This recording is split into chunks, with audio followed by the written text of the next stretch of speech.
যে 1 কেজিতে কত টাকা এবং 2 কেজি হলে কত টাকা, 5 কেজি হলে কত টাকা এবং আপনার যে নিজ সিটি সেই সিটির মধ্যে কত টাকা।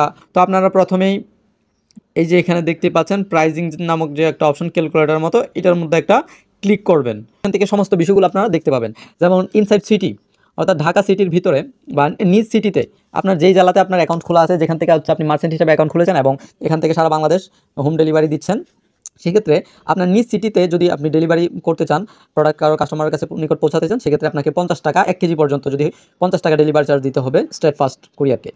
এরপরে যদি আপনি সিটি টু ঢাকা অর্থাৎ আপনি নিজ সিটি থেকে ঢাকাতে পাঠাতে চান কুরিয়ারটা ডেলিভারি করে, সেক্ষেত্রে হচ্ছে আপনার চার্জ পড়বে 1 কেজি পর্যন্ত 110 টাকা।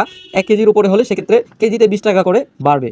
তো এরপরে হচ্ছে সাবউরবান অর্থাৎ ঢাকা সিটির একেবারে আশেপাশে যে এরিয়াগুলো আছে সেখানে যদি আপনি পাঠাতে চান, সেক্ষেত্রে আপনার 1 কেজিতে 80 টাকা ডেলিভারি চার্জ আসবে একটা পার্সেলে।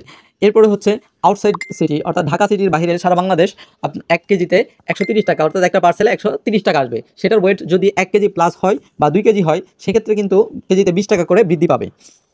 তো এখানে কিন্তু সুন্দরভাবে লিখে দেওয়া আছে সব নিয়ম, আপনারা এখান থেকে কিন্তু বিষয়গুলো দেখে নিতে পারবেন। ভিডিওটি হেল্পফুল মনে হলে এবং ভালো লাগলে অবশ্যই লাইক কমেন্ট শেয়ার করে দিবেন এবং আমার চ্যানেলে নতুন হয়ে থাকলে চ্যানেলটি সাবস্ক্রাইব করে আমার পাশে থাকবেন। পরবর্তী ভিডিও দেখার জন্য আমন্ত্রণ রইল। আসসালামু আলাইকুম।